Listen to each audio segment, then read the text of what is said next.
भाई शुक्रिया, आपने याद किया, बहुत शुक्रिया आपकी, बहुत देर की आप सब मकबूल ने अचानक फ़ोन करके कहा कि ऐसा मसला है और हमारे जो टीम के वो आने पा रहे हैं, मामला हो गया है। तो मैंने कहा मैं आता हूँ, पोस्टर मत बदलना, बस पोस्टर वही रखना। देखिए आजकल के हालात नहीं है पोस्टर छपने और छपाने की। ये हमारे जवानों ने वीडियो अगर लाइव की हुई है तो मेरे से गुजारिश करूँ लाइव ना करें, रिकॉर्ड किए तो रिकॉर्ड करें, कोई मसला नहीं।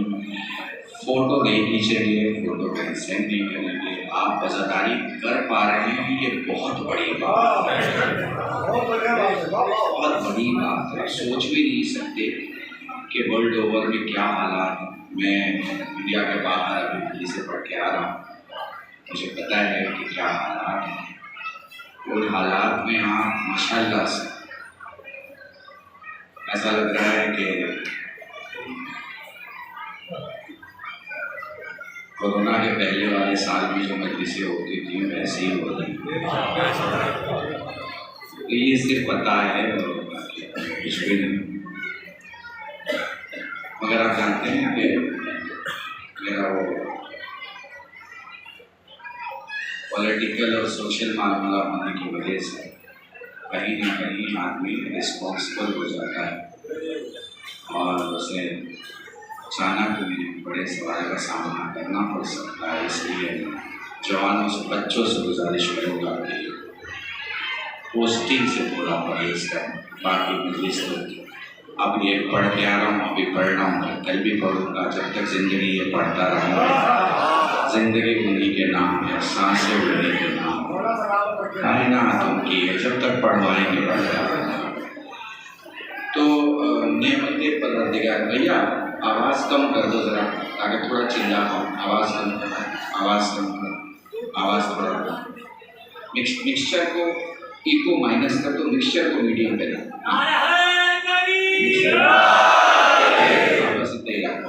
अभी आपको आवाज़ सुनाई दे रही है ठीक से? हाँ, इको बिल्कुल मत करना, ठीक है? ऐसे इनाम परवरदिगार हमारे गुफ्तगू है। कितना टाइम है? 40 मिनट? 40 मिनट में हो जाएगा मेरे ख्याल से। हाँ? ये बड़ा मसला है हमारे कौम में कि 1 घंटा में 5 मिनट कम नहीं चलेगा। 1 घंटा फिर मैं कोशिश करता हूँ इंशाअल्लाह। बहुत शुक्रिया, बहुत शुक्रिया, बहुत शुक्रिया, बहुत शुक्रिया। इनाम परवरदिगार और ख़ास तौर से वो लोग जो इशारों को, किनायों को समझते हैं, मैं उनसे ख़ास गुजारिश करूँगा, क्योंकि आप जानते हैं कि समय की विडंबना है कि मैं व्याख्या नहीं बयान कर सकता, तो आप इशारे समझ जाइएगा, मैं समझूंगा। मैंने मल्ली साहब के दरमियान पढ़ ली पूरी तवज्जो, तुमने भी एक गुजारिश की, तो मैं इंशाल्लाह कोशिश करूँगा उस पर भी जो है अमल हो सके। इनाम परवरदिगार, यूँ तो हर सांस इनाम है,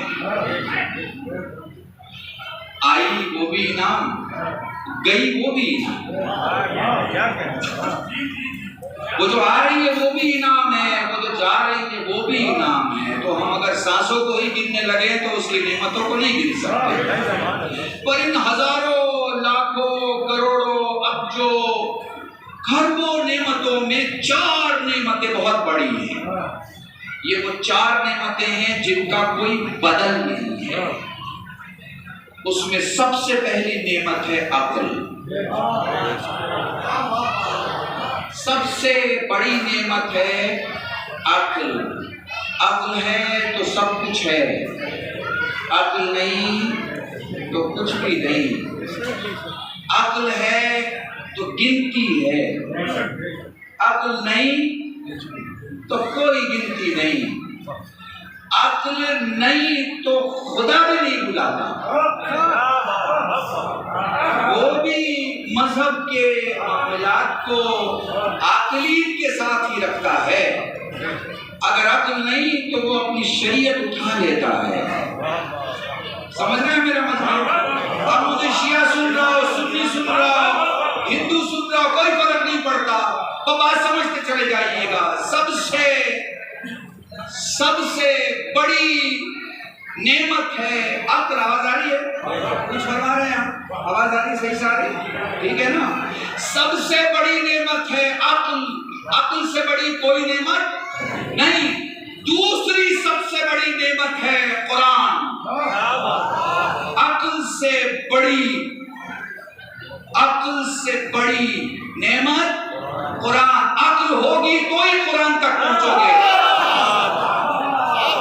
अक्ल नहीं होगा तो कुरान तक नहीं पहुंच पाओगे। बड़े आराम से सुनो, अक्ल होगा तो ही कुरान तक पहुंचोगे, अक्ल नहीं होगा तो कुरान तक नहीं पहुंचोगे। अच्छा, अक्ल और कुरान में क्या फर्क है? तो देखो, 2 किस्म के बंदे हैं। एक मेरे और आप जैसे बंदे, मिट्टी के बंदे, और एक वो हैं नूर के बंदे। मिट्टी के बंदे अक्ल से चलते हैं, नूर के बंदे वही से चलते हैं। अक्ल झूठी होती है, अक्ल झूठी होती है, मगर वही झूठी नहीं होती। वही झूठी नहीं होती। समझते चले जाओ, बात क्लियर होती चली जाएगी। तो सबसे बड़ी नेमत क्या है? अक्ल। दूसरी नेमत क्या है? कुरान। अक्ल होगी तो कुरान तक जाओगे, और कुरान तक पहुंच जाओगे तो कुरान तुम्हें मोहम्मद तक ले जाएगा। तीसरी सबसे बड़ी अल्लाह की नेमत क्या है? अहमद मुस्तफा, मोहम्मद मुस्तफा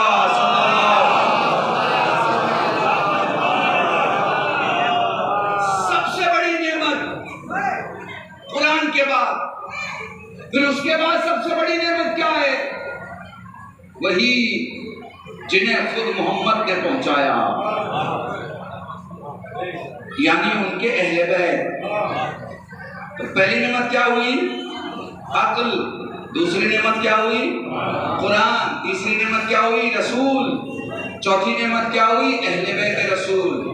अपने दामन को देख लो, अपने दामन को देख लो। शुरू से शुरू करोगे तो मुमकिन है किसी मंजिल पे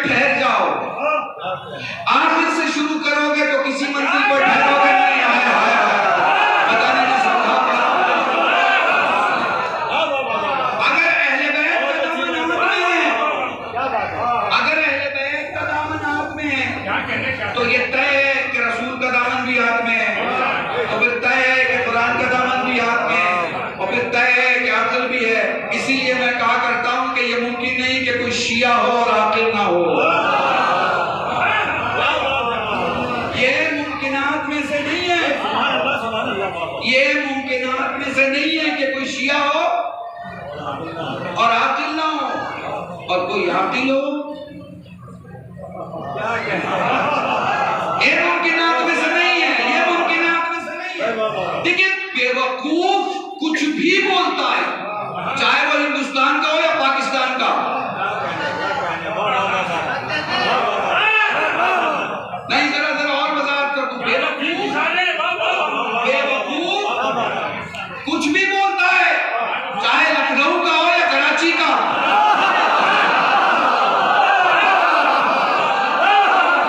नहीं दोनों दलील दे रहा हूं, दोनों दलील दे रहा हूं ताकि मेरे लफ्जों को डेप्थ में, गहराई में जाके समझ सको, महसूस कर सको कि मैं क्या पढ़ रहा हूं। भाई जिसे संस्कृत नहीं आती वो कुरान के बारे में बोल रहा है कि कौन सी आयत सही है मंजल्ला या कौन सी गलत। हिंदी नहीं आती ठीक से, कुरान पे बोल रहा है। तो बेवकूफ की पहचान है कुछ भी बोलता है। ठीक है, आइए चलिए जरा उधर सरहद पार भी थोड़ी बेवकूफी दिखा दूं। सहाबा के चाहने वाले सब जमा हो गए, उन्होंने सबके नारे लगा लिए, उसमें यजीद का भी नारा लग गया। और नहीं किया आपने, आपने और नहीं।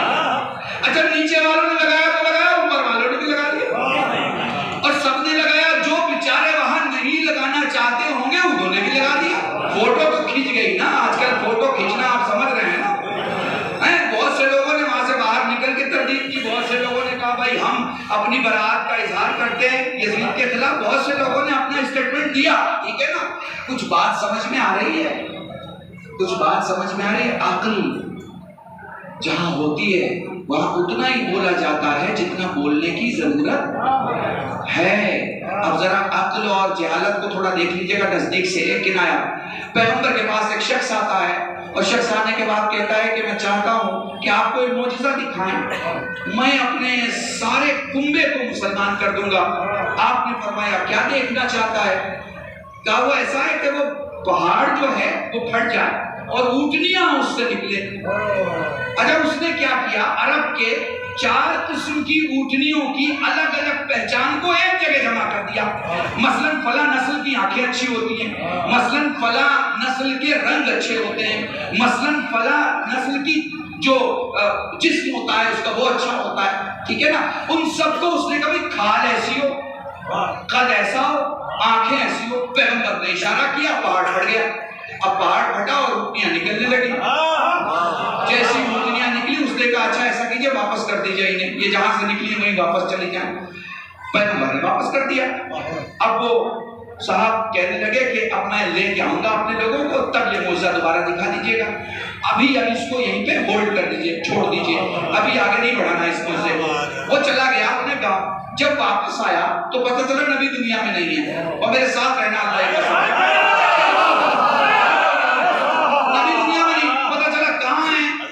का इंतकाल हो चुका है। कहा उनकी जगह कौन है, उनका उत्तराधिकारी कौन है? कहा वो जो तख्त पे बैठे हुए हैं। आ गए तख्त पे बैठने वाले के पास और कहा भाई वो ऐसा है कि आपको ये ऊँटनियां जो है वो निकालनी है, क्योंकि रसूल ने ये मौजज़ा दिखाया था। अब पूरी तवज्जो चाह रहा हूँ, रसूल ने ये मौजज़ा दिखाया था। उन्होंने कहा कि अच्छा अब वो जो बेचैनियां है ना वो आप समझ सकते हैं कि क्या बेचैनियां रही होंगी कि कहाँ से कैसे पहाड़ फटे और कैसे ऊँटनियां निकले। हालात खराब हैं कुछ बात तो, मगर वो जो बेचैनियां समझता था, वो जो इस्तिराब को इत्मीनान में बदलना चाहता था, वो जिसके पास मिन्ना अहल बैत की सनद थी, तो उसने कलाई पकड़ी। अब जो जुमला कहने जा रहा हूँ सुन लेना। कलाई पकड़ी और उसे लेकर उस दरवाजे पे आया जिस दरवाजे का हक था, जिस दरवाजे का हक था वहां लेके आ गया। अब अली ने दरवाजा खोला तो वल्दियत के साथ उसका नाम पुकारा, वल्दियत के साथ उसका नाम पुकारा। दरवाजा खुला, वो सामने खड़ा था। हाँ तू मुझसे देखने आया? क्या आप रसूल की जगह का? चल पहले मुझसे तो दिखा दूं, बाद में ऐलान करूंगा। पहले मुझसे तो दिखा दूं, बाद में ऐलान करूंगा। अब पहुंच गया उस जगह पर। वो कहने लगा सलमान पीछे, पूरी तवज्जो चाह रहा हूं। एक जगह अली रुक गए, वो आगे बढ़ गया, वो कहता है ये पहाड़ था, पलटा, पलट के अली को देखा, देख के कहता है खुदा की कसम मैंने मोहम्मद को वहीं देखा था जहां तू खड़ा है।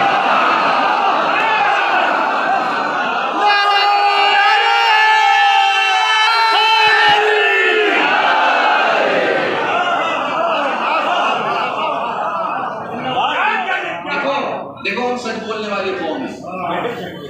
हमारी गर्दन कट जाए, जबान कट जाए या FIR कट जाए पाकिस्तान की जबान, हमें फर्क नहीं पड़ता, क्योंकि हम सच बोलने वाले कौन है। मेरी तकरीर का एक जुमला है कि हम सच बोलते हैं जहां भी बोलो, हमें कास्ट, कलर, क्रीड, कल्चर से कोई फर्क नहीं पड़ता, है ना। अब मैं नजिस बोलूंगा और पाक बोलूंगा, नजिस बोलूं तो समझ जाना और पाक बोलूं तो समझ जाना, इशारा तुम्हें समझना होगा, गुफ्तगू मैं करता हुआ आगे बढ़ जाऊंगा। देखो हम कास्ट नहीं देखते, कलर नहीं देखते, क्रीड नहीं देखते, कल्चर नहीं देखते, हम तो कैरेक्टर देखते हैं, हम तो नियत देखते हैं, हम तो खुलूस देखते हैं। देखो अफ्रीका का बिलाल है, हम मानते हैं, अफ्रीका का बिलाल है, अफ्रीका का बिलाल है, हम मानते हैं। अफगानिस्तान का अबू खालिद है, हम मानते हैं। अरब का अबूजर है, हम मानते हैं। ईरान का सलमान है, हम मानते हैं। पड़ोस का अबू सुफियान है, हम नहीं मानते।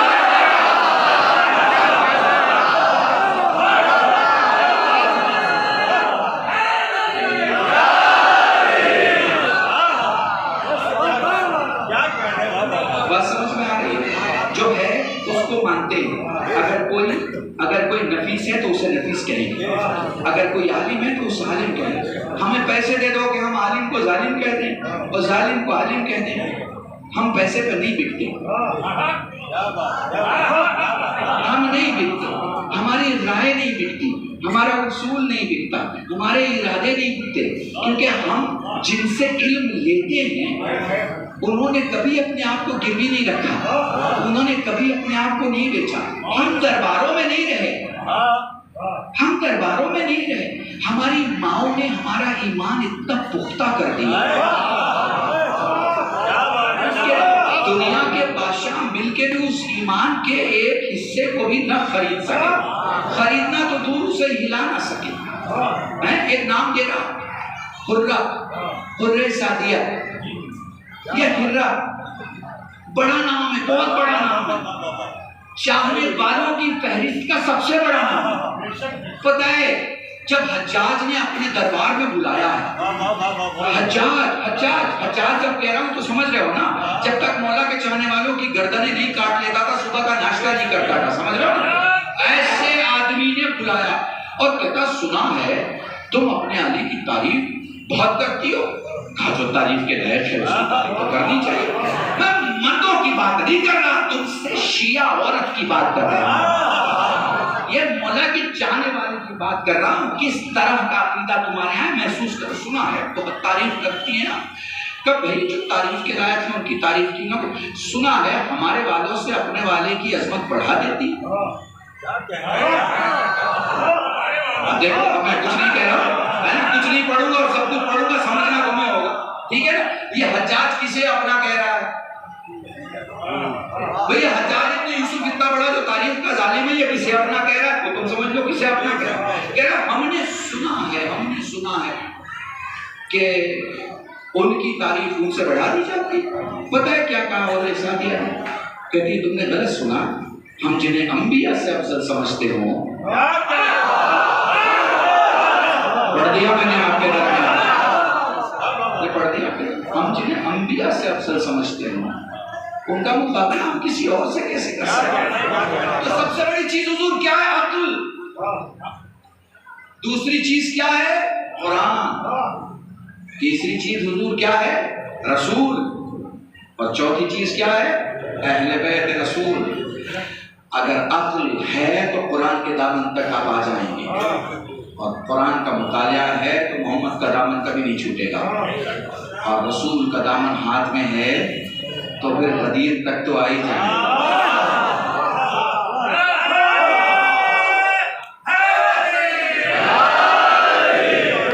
मेरे गदीर तक आ जाएंगे।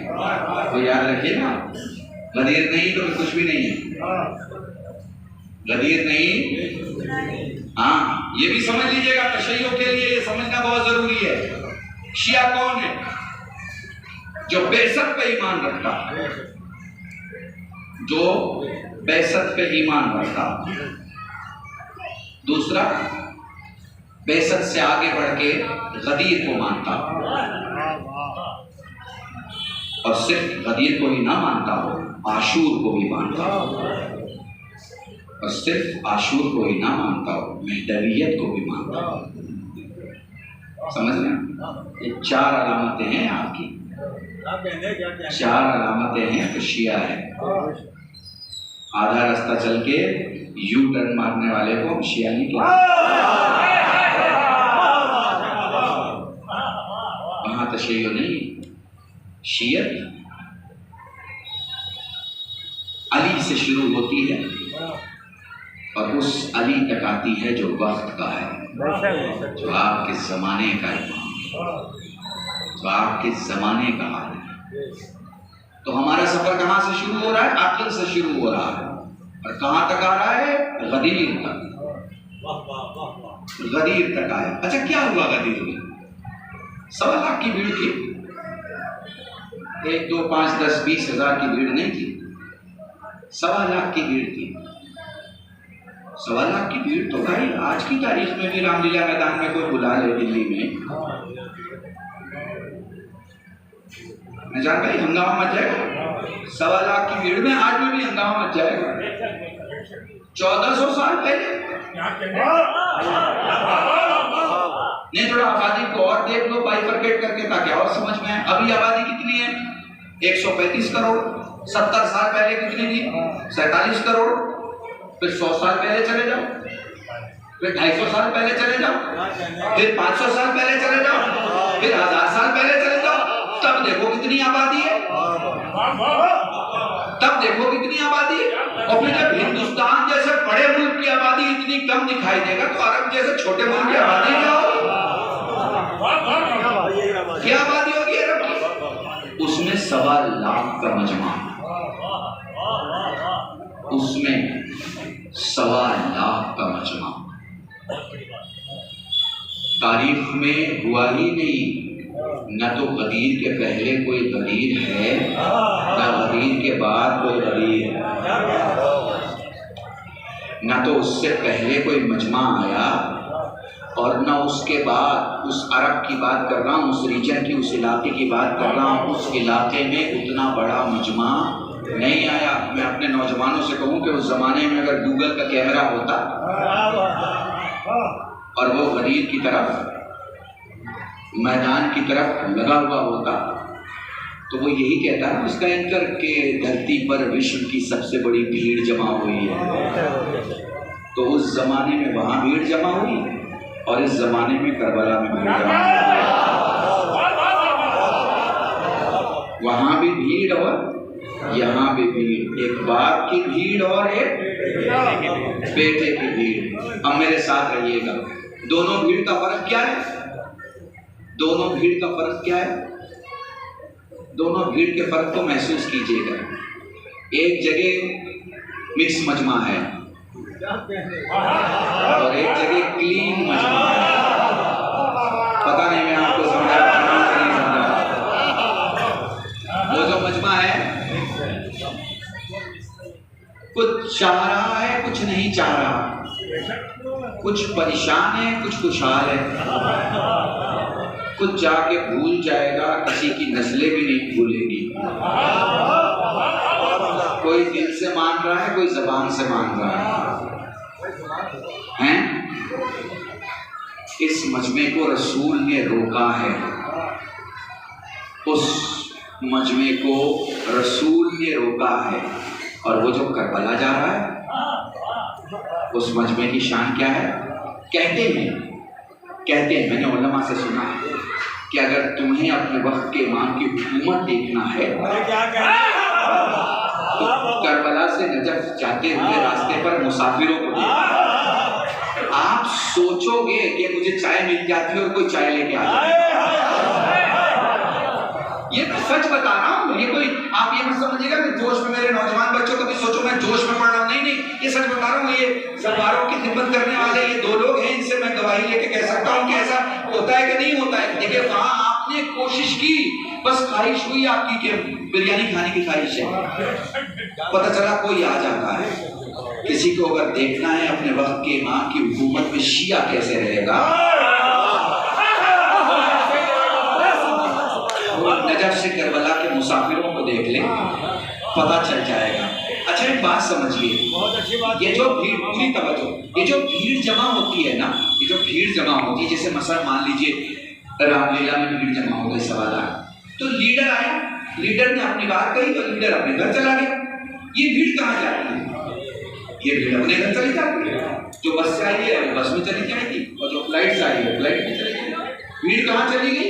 अपने घर। लीडर कहाँ चला गया? अपने घर। भाई ये 1.25 लाख की भीड़ तो नहीं जाएगी ना लीडर के घर, नहीं जाएगी ना। इसमें से कुछ खास लोग जाएंगे, 10-12 गाड़ियों में कुछ खास लोग लीडर के घर तक जाएंगे कि लीडर एक जगह बिठा देगा। इससे सादी मिसाल नहीं दे सकता। तो लीडर बहुत देर तक बैठ के इन सब से ही जो 10-12 गाड़ियों में सवार होकर उसके घर तक पहुंचे हैं, इनसे बाहर के कमरे में मेहमान खाने में बहुत देर तक बात करेगा, चाय पिलाएगा, नाश्ता कराएगा, गुफ्तगू करेगा।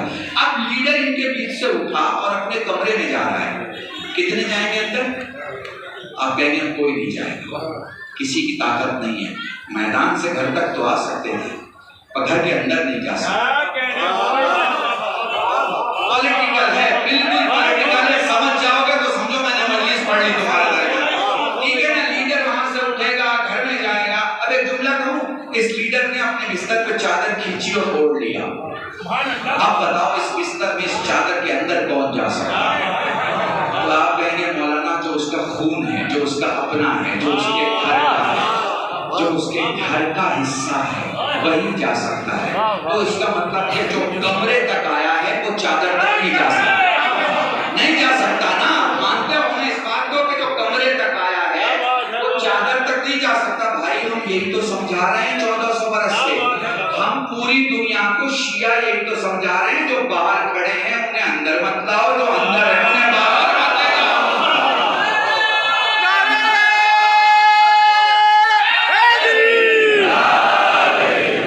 हम यही तो समझा रहे हैं कि जो अंदर के हिस्से में है उन्हें अंदर रहने दो, बाहर है उन्हें बाहर रहने दो। भाई किसी को मानना है माने, हमें क्या फर्क पड़ता है। लेकिन जो बाहर है उसे बाहर रहने दे, जो अंदर है उसे अंदर रहने दे। क्योंकि अक्ल ये बताती है कि बाहर वाले को अंदर ले जाओगे तो कयामत आ जाएगी, अंदर वाले को बाहर ले जाओगे तो कयामत आ जाएगी। इसलिए लाजिम और वाजिब क्या है? लाजिम और वाजिब ये है कि आप ख्याल रखें इस बात का कि जिसकी जो हदें हैं उन हदों में रखा जाए। अब आप देखिए 35 लाख का मैक्सिमम मजमा मक्के में जाता है। पूरी तवज्जो भाई, कितना? 35 लाख का मैक्सिमम नंबर बता रहा हूं, ये मक्के में जाता है। मैनेजमेंट दुनिया की सबसे अच्छी टीम करती है। दुनिया जिन्हें नंबर 1 मैनेजमेंट कंपनी मानती है, ठीक है, जिम्मेदारी लेती है, फिर भी लोग मरते हैं। मरते कि नहीं मरते? फिर भी हाथ से होते कि नहीं होते? बहुत से लोग भूखे भी रहते हैं, बहुत से लोग परेशान भी रहते हैं।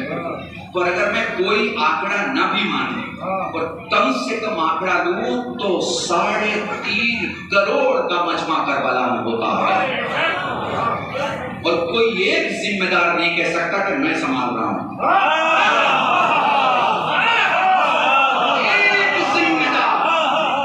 एक जिम्मेदार नहीं दावा कर सकता कि मैं संभाल रहा हूं।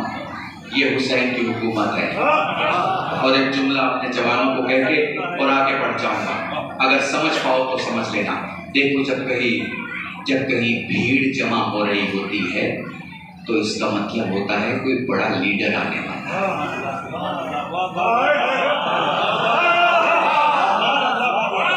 दिल्ली वालों अगर इसे ना समझे तो पूरी मजलिस समझ में नहीं। भाई रामलीला मैदान से आपका गुजर हुआ, बाजू से गाड़ी में ट्रैफिक देखी, आपने पूछा क्या मामला है, पता चला भाई कुछ लोग आ चुके हैं। क्या हो गया? इतनी सुबह 7 बजे बोलो तो रात से आ गए। अच्छा कौन लोग है?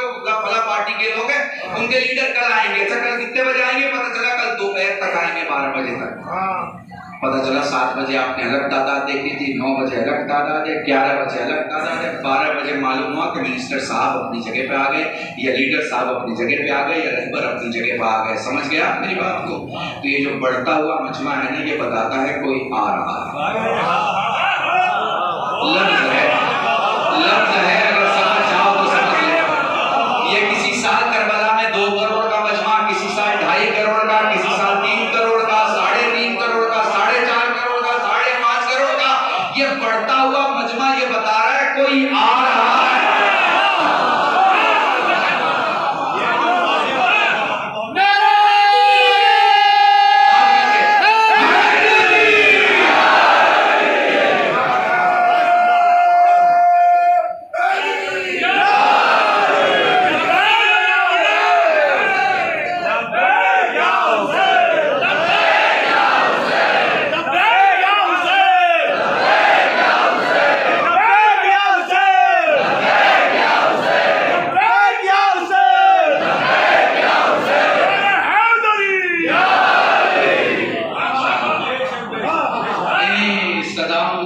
से मेरी दुआ है हम सबको ज़ियारत मौला नसीब। वो क्या कैफियत होती है बैनुल हरमैन, बैठा हुआ एक शिया, यकीन जानो उसकी जेब में पैसा हो कि ना हो, वो अपने आप को उस वक्त जितना बड़ा अमीर समझता है, जिस वक्त वो हुसैन और अब्बास के दरमियान बैठा रहता है, उसे लगता है कायनात उसकी जूतियों के अलावा कुछ नहीं, दुनिया उसकी ठोकर में। पर मैं अगर एक लफ्ज भी गलत कह रहा हूँ तो आपको ये एहसास होता है कि नहीं होता। बैनुल हरमैन आप जब बैठे हो तो हुजूर आपको अक्ल कहाँ पहुँचाती है? कुरान तक पहुँचाती है। कुरान कहाँ तक लाता है? रसूल तक लाता है। रसूल कहाँ तक लाती है? गरीब अगर ये नहीं किया तो अच्छा कमाल की बात है, मुझे खुद तैज्जुब है इस बात पर, जो गदीर को नहीं मानते वो भी कोर्ट में गदीर को मानते हैं। भाई जो गदीर को नहीं मानते वो भी कोर्ट में गदीर को मानते हैं। चूंकि जो लोग रसूल को माज़अल्लाह आखिरी रसूल नहीं मानते, जब उन्होंने कोर्ट में कहा जी रसूल के बाद माज़अल्लाह फला भी रसूल थे उनके बाद, तो उन्होंने कहा ये तो गलत बात है, रसूल तो खातिमुन नबी थे, उनके बाद तो कोई रसूल ही नहीं था। मौलवियों ने कहा देखिए जी कुफ्र बकरा है, उनका जी कुफ्र बकरा है, लेकिन साबित तो करो कि रसूल आखिर रसूल थे। कहने इसमें साबित करने की क्या जरूरत है? गरीब तो था ना, 1.25 लाख लोग तो थे ना, नबूवत खत्म हुई, विलायत शुरू हुई, बोला वाह भाई वाह। मानते जरूर है मगर अदालत में मानते हैं। दुरूद पढ़े मोहम्मद।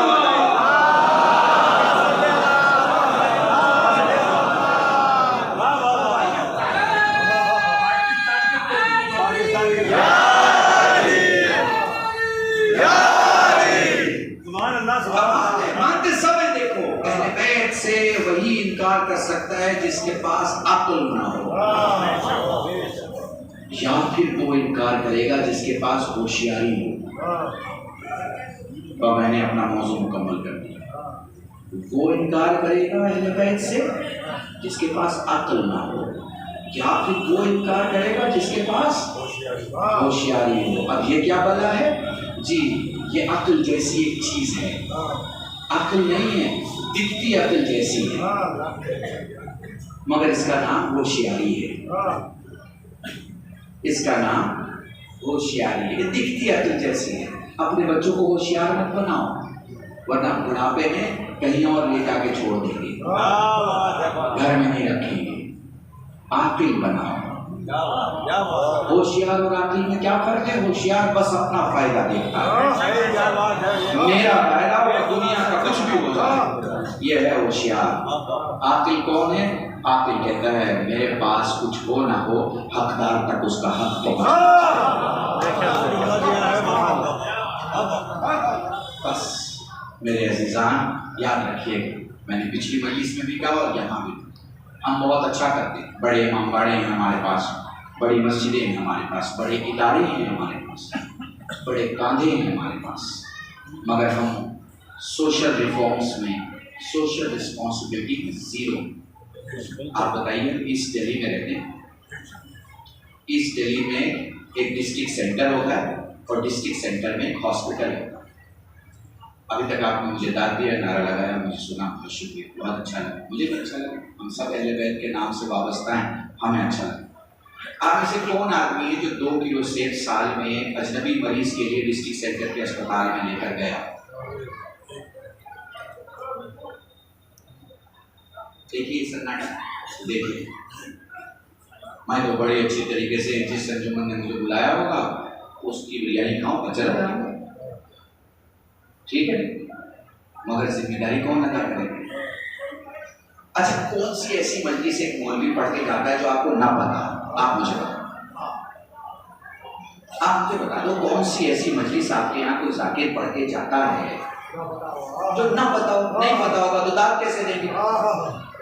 पता है, समझ में आता है, तभी तो आप दाद देते हैं। ये हमारी रूह के लिए जरूरी है, मगर रूह की जिंदगी के लिए भी कोई चीजें जरूरी है। मसलन सवाल आपका, आप आईफोन मोबाइल लेके आओ, जेब में बड़े खुश हैं, घर तक आते आते कि आईफोन लेके आ गए। 100 लाख का फोन अपने दोस्तों में तस्करा किया, खोला तो खुला नहीं, खुला तो ऑपरेट नहीं हुआ, ऑपरेट करने गए तो बीच कॉल से बंद हो गया। आप क्या करेंगे? 1.25 लाख की खर्च पे गुस्से तो होंगे ना। ये कौन सा मोबाइल है भाई, ये कौन सी कंपनी है जो 2 रुपए की बात नहीं करवा सकती? यानी चीजों का महंगा होना इंपॉर्टेंट नहीं है, उनका इस्तेमाल होना जरूरी है। तो तुम शिया हो ना, बहुत अच्छी बात है पापा। तुम शिया हो मतलब तुम उजाले हो। अगर कोई तुम्हारे होते हुए ठोकरें खा रहा है तो तुम्हारा उजाला होने में शक है। तुम शिया हो ना, तुम दवा हो। अगर तुम्हारे होते हुए कोई बीमार पड़ा है तो तुम्हारे दवा होने में शक है। तुम शिया हो ना, तुम्हारी रिस्पॉन्सिबिलिटी 70 साल से हम इतिहास पे नाश करते हैं। काहे पे नाश करते हैं? इतिहास पे नाश करते हैं। हमारे दादा ने फला चीज बनाई, हम आज लड़ाइयां चलती है कि तुम्हारे दादा ने मेरे दादा ने बनाई, और तुम्हारे नाना ने मेरे नाना ने बनाई, और तुम्हारे खानदान ने मेरे खानदान ने बनाई, और तुम्हारा हक नहीं मेरा हक। इतिहास पे पिछले 70 साल की लड़ाइयां हैं। फला बिल्डिंग हमने बनाई और फला इदारा हमने बनाया और फला चीज हमने बनाई। भाई ये तो बन चुका है, तुमने क्या बनाया? ये तो बन चुका, तुमने क्या बनाया? ये तो शियों की बात कर रहा हूँ, मुसलमानों में आ जाओ तो मुसलमानों ने भी 90 साल में जो कुछ बनाया 90 साल में। एक अलीगढ़ मुस्लिम यूनिवर्सिटी को लेके बैठते हैं, साहब हमने बनाया। इंटरनेशनल जो नंबर्स मिलते हैं ना कि कौन सी यूनिवर्सिटी का कितना नंबर है, उसमें हिंदुस्तान में जेएनयू का नंबर 1 है। किसका? जेएनयू का। और इंटरनेशनल जेएनयू का नंबर है 47वां नंबर। कितना? हाँ, अंडर 50 इंटरनेशनल में। समझ में आ रही? तुम इतिहास पढ़ने वाले नहीं, इतिहास बनाने वाले हो। अगर ऐसे ही बैठे रहे तो ऐसे ही बैठे रह जाओगे। उठो, हालात को समझो, बाहर निकलो। तुम्हें अस्पताल बनाना है, स्कूल बनाना है, तुम्हें लोगों को दिखाना है कि अली सिर्फ अपनों की मदद नहीं करता, जो भी खुलूस से बुलाता है उसकी मदद करता। तुम्हें दिखाना है कि हुसैन सिर्फ अपनों की मदद नहीं करता, जो हुसैन की बारगाह में आ जाए सबकी मदद करना है, स्ट्रक्चर ठीक करना है। ये हालात जो चल रहे हैं ना, उनमें भीड़ मत बनो। बन चुके भीड़ जितना बनना था। मैंने एक जुमला कहा गुजरात में और नागपुर में, तुम्हारे सामने भी कह रहा हूं, अगर याद कर सको तो मेरी बातें याद रखना। तब तक शिया होते ही दूसरे शिया के सामने अपनी शियत साबित करते रहोगे। तब तक शिया होते ही दूसरे शिया के सामने अपनी शियत साबित करने पे लगे हुए हो कि मैं 1 नंबर का शिया और तू 2 नंबर का शिया। किसके पीछे भाग रहे हो? कहां जा रहे हो? क्या कर रहे हो? तुम्हारी 60 साल 70 साल की जिंदगी का नतीजा क्या है? अपने आप से पूछो।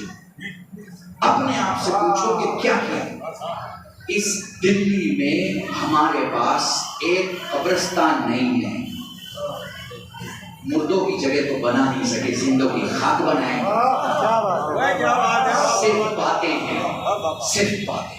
बातों से बाहर आओ खुदा के वास्ते, ग्रुप्स और गिरोह से बाहर आओ खुदा के वास्ते। अगर अली का कलमा पढ़ते हो तो समझ लो कि अली वाले को नमाज वाजिब होने के कई सालों पहले अजान कान में दे दी जाती है।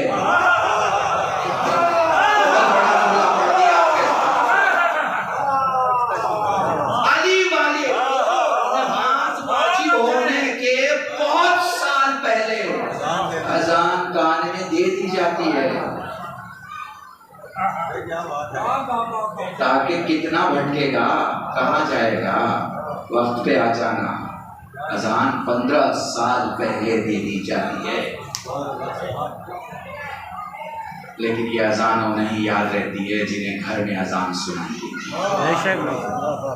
और जिन्हें घर में अजान सुनाई देती है, खुदा उन माओं को सलामत रखे जो अपने बच्चों को उठा के अजान सुनवाती है। अल्लाह की कसम। बस चूँकि मुझसे बबूल ने कहा कि मौलाना इमाम सज्जाद का जिक्र करेंगे साहब में, और भाई ने कहा चार भाई ने कि मौला हदीस का मैं दोनों को मिला दूँगा। एक हुसैन के बड़े बेटे और एक हुसैन के छोटे।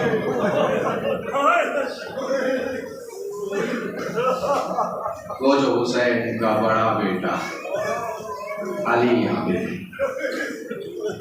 ज़ैनुल आबिदीन, और वो जो हुसैन का सबसे छोटा बेटा है अली असगर। हम अली असगर से चलेंगे और हम सैयद सज्जाद तक पहुंच जाएंगे। मुझसे कहा गया मौलाना मसाइल में थोड़ा वक्त है, मैं यही आपसे कहता हूँ कि आप शियों को रिवायत सुनाने की जरूरत पड़ेगी। शियों को रिवायत सुनाने की कोई जरूरत नहीं, चाहने वालों के लिए तो तसव्वुर काफी। बस सोच लो, सोच लो, सोच लोगे आंखों से आंसू खुद बखुद निकलना शुरू हो जाए। देखो ना, मौला सज्जाद चाहते तो ये कह सकते थे मेरे बाबा को ऐसे रो जैसे मामू रोते, ऐसे रो जैसे चचा, ऐसे रो जैसे खालू रोते हैं, ऐसे रो जैसे फूफा रोते हैं, ऐसे रो जैसे बाप रोता है, ऐसे रो जैसे बेटे रोते हैं, ऐसे रो जैसे भाई रोते हैं। ये तुलना नहीं कहा सज्जाद। आखिर मौला क्या फरमाते हैं, ऐसे रो जैसे वो बूढ़ी माँ जिसका जवान बेटा दुनिया से चला।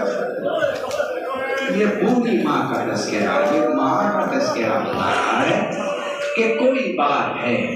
अच्छा वो बात क्या है, जरा नजदीक से माँ के रोने को देखना। तो माँ के रोने को जब देखोगे ना तो माँ रुक रुक के नहीं रोती, माँ मुसलसल रोती है। फिर एक वक्त आता है जब अगर वो काम करने को मजबूर हो तो वो काम करती रहती है, रोती रहती है, वो खाती रहती है, रोती है, वो पीती रहती है, रोती है, वो उठती है, रोती है, वो बैठती है, वो रोती है। माँ का रोना उसका कोई रिश्ता मुकाबला नहीं कर सकता। इसलिए मौला सज्जाद क्या कहते हैं, ऐसे रो। सैयद सज्जाद से मदीने में कोई सवाल करता है, मौला ये बता करबला में सबसे ज्यादा आपके बाबा को किसने मारा? सज्जाद रोने लगे, रो के फरमाते हैं सबसे ज्यादा मेरे बाबा को मेरे भाई कासिम ने मारा। वो कहता है मौला वो कैसे? का कासिम करबला का इकलौता शहीद है जिसके पांव रकाब में फंस गए। फिर यूं हुआ कि जहां जहां घोड़ा जा रहा था कासिम खींचते हुए जा रहा था। खुदा तुम्हें कोई रोक न दे सिवाय तुम सैयद शुहदा के। फिर कुछ यूं हुआ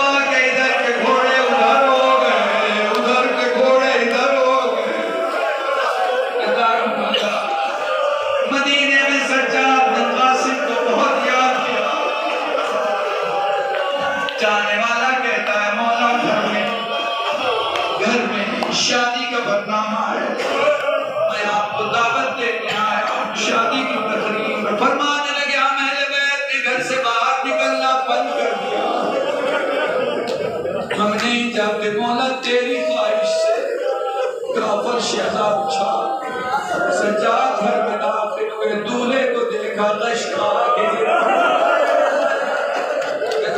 देखो तुम्हारे गिरिए की आवाज बुलंद हो गई, ये तुम्हारी शीयत है जो आंसू बन के तुम्हारे आंखों से बाहर आ रही, इसे कोई ताकत नहीं रोक सकती। अगर मौला का मसाइल खुलूस से पढ़ा जाए और खुलूस से सुना जाए तो अश्कों को कोई नहीं रोक सकता।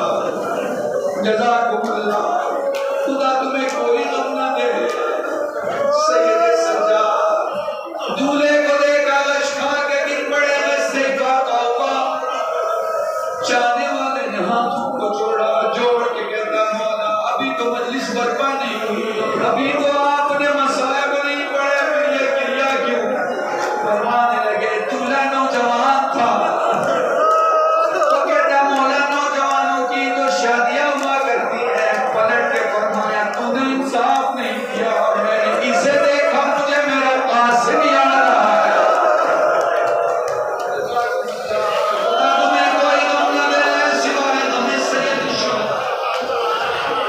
भैया अपनी 33 साल की खिताबत में 20 साल से ये जुमले हजार पढ़ता हूं। जब भी कोई मैयत निकलती है 3 किस्म के रोने वाले होते हैं, एक गली वाला रोता है, एक पड़ोस वाला रोता है, एक घर वाला रोता है। हुसैन पर गली वालों की तरह ना रोया करो, हुसैन को पड़ोस वालों की तरह ना रोया, हुसैन को घर वालों की तरह रोया करो। जज़ाकुमुल्लाह।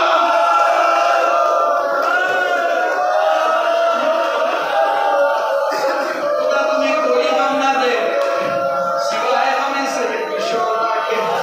सैयद सज्जाद बड़ा बाग था मौला का, 500 दरख्त थे, हर दरख्त पे पानी डालते और 2 रकात नमाज पढ़ते थे। जब भी दरख्त पे पानी डालते करबला के रुक के कहते बाबा सही गया। जज़ाकुमुल्लाह, जज़ाकुमुल्लाह। घर से बाहर निकले, बाजार गए, बाजार से वापसी में जब मस्जिद से गुजर हो रहा था देखा एक शख्स वुजू कर रहा है, देखा उसने पानी का ज्यादा इस्तेमाल किया, सज्जाद रोने लगे। वो दौड़